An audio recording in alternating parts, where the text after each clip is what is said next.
I'm John McQuaid with 8541 Tactical, and I'm here today with the review of the Modular Driven Technologies HS3 chassis. Now, we gave you guys kind of an overview of this chassis, kind of an unboxing before we left for SHOT Show earlier this year. Well, now we're back and we've had some time to get some trigger time on the rifle and get it out and put it in some different situations and see how it works. And it's worked very well. Now, the HS3 chassis is not the whole thing that you see here. It is mainly this center section that we have here, this 2.2 pound mini chassis kind of setup here. And what this allows you to do is it gives you a magazine system, it gives you something to bolt your action into, and then gives you the option of choosing what buttstock and what pistol grip suits the kind of shooting that you're going to do. This is really a great option for guys that maybe are coming from the AR world and maybe you already have a favorite AR setup. Well, you can take that same buttstock and pistol grip and adapt it to your bolt gun. Now, we saw this same concept with the Modular Driven Technologies LSS chassis, but the HS3 takes what the LSS did and expands on it a little bit further and fixes some of the problems that we had with the LSS. Now, the two main issues with the LSS was it had a very short forend and it only accepted adjustable stock tubes for your buttstock. So you were limited on what buttstock you could put on it, and really you ended up with a bipod that was very close to your magazine system and didn't give you a lot of room in here to be able to utilize the rifle on different obstacles and different barricades. Well, the HS3 fixes both ends of the issue. First of all, the bipod is punched out a little bit further. We have this nice standard length forend. It's really more what you see on a standard rifle. And then coming back to the back, we have an A2 type stock attachment point here. So any stock that you can fit on the back of an AR-15, you're going to be able to bolt on to the back of the HS3. And of course, we still accept a pretty wide variety of AR-15 pistol grips. Now, one drawback that we still carry forward with the HS3 is that you'll have to use flat top pistol grips. You can't use any that have the duck bill like you see on a lot of AR-15 grips. If you are going to put a grip on here, a standard A2 will work fine. As you see, we have a Magpul K2 grip on here. You can also use a Ergo Tactical Deluxe grip, which is one of our favorite pistol grips, if you use the flat top version, not the duckbill version. Those will work just fine. Now, the HS3 also improves on the LSS in one other major way. The LSS was pretty much all aluminum, so when you're grabbing the chassis, your skin is touching aluminum. This can be okay in temperate climates. In really cold weather, this can be an issue because it's going to suck the heat out of your hand. For short periods of time, not a big deal, but if you're a hunter and you're carrying that thing around for a while, you want a little bit more insulation between your hand. And even wearing gloves, you could still kind of feel it working like a heat sink. Well, the HS3 uses these polymer stock sides now, and you have a little bit more insulation, and you also have some contouring here which helps you grip it a little bit better. Now, the forend, you still have attachment points here for different rails, different attachments if you wish, and you also have threaded holes across the bottom of the forend, so you can put Magpul Mo type rails on the bottom of here if you still wish to use a rail attached bipod or some other accessories. You can put rails on, and if you have a tripod that will grab the rails, then you can put a rail back here and run that. The forend is also nice and flat forward of here, and it kind of tracks with the axis of the bore.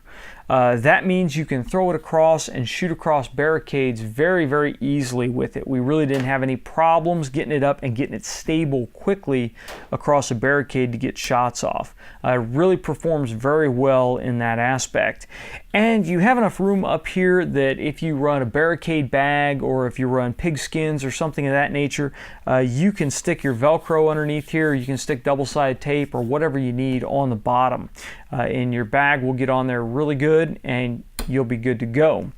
Coming back here, we use an AICS style magazine on the HS3. So if you have a bunch of Accuracy International AICS magazines now, they will still work on the HS3. Now this is one of MDT's polymer magazines, and we are still kind of testing these out now. We'll have a full review of these coming up. I don't really want to get into it on this review, but they do work in this chassis system, and you would hope MDT magazines will work in the MDT chassis. They work in there just fine, but there are a couple things we need to cover on those. Standard Accuracy International magazines, they work just fine. The magazine latch is really nicely tucked up under the trigger guard, so you don't have to worry about it catching it accidentally. One disadvantage here with the really thick, beefy trigger guard and the abbreviated magazine release is it's difficult to get forward with your trigger finger and hit that magazine release. So you really have to get used to coming up with your thumb or one of your other fingers and hooking the mag release to drop your mag. Not a big deal, but just something to think about if you're used to going forward with that trigger finger like I am. The trigger guard worked well, didn't interfere with anything. The recess in the inlet is large enough that none of the Remington triggers that we tried in it had any problems. Now the inlet on this one obviously is for a Remington 700 short action. There are different versions of this chassis available for Remington, Tikka, and Savage. So the varying different rifles they do have some fitments for, and if you go on MDT's website, and we'll leave that link below, you can see the specific rifles that it will fit. Now one comment on the inlet, while the trigger area was not an issue at all, the recoil lug area on the HS3 is a little bit smaller than we like. Really a 0.39 inch lug is the largest lug that's going to fit in here. And that caused a problem for us because the last custom 700 that we had built, we had Southern Indiana Precision build it up for us, and they went ahead and used a Pacific Tool and Gauge oversized lug in it.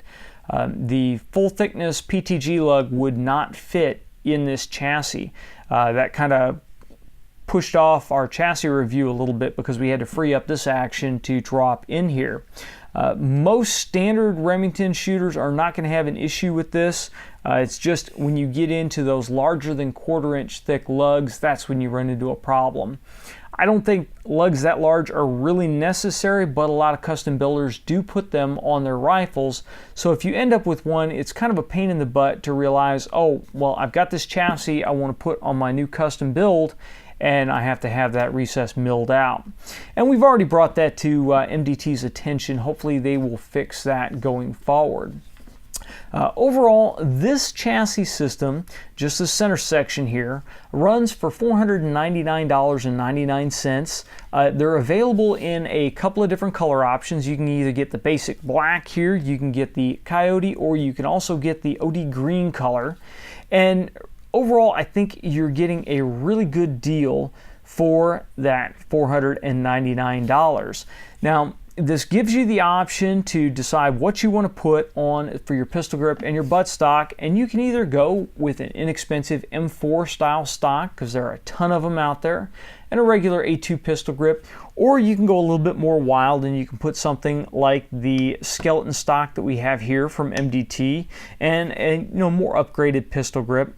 One thing that I did want to mention, because we did put the skeleton stock on here for the demo, you can run into an issue with the cheek riser on the version 2 of the MDT skeleton stock.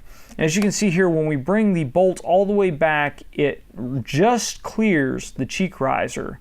But unless you have the cheek riser all the way up here, you really can't get enough space to get the bolt out. With the cheek riser up, it's not a big deal, but with the cheek riser down, it is. So you have to either raise it or loosen up your Allen bolt here and pull the stock off to remove your cheek or remove your bolt. Not a big deal, and it is something that they are going to resolve in the version 3 of the skeleton stock. They're going to move that comb back, so you'll have a little bit more room on the short action rifles to get that out. So keep that in mind, depending upon what buttstock you decide to put on here, you may run into that issue with some other stocks. And we'll go into a full review of the skeleton stock a little bit later on. But overall, very pleased with the HS3 chassis. I think it's a great option in that price point. It shoots really well in the field, and even if you're a hunter, I think this is a great option instead of something like the LSS chassis. If you guys have any questions or comments on the Modular Driven Technologies HS3 chassis, please leave them in the comments section below or send them to us on Facebook or Twitter. If you like this video, please make sure you like, share, and subscribe. And until next time, get out and shoot!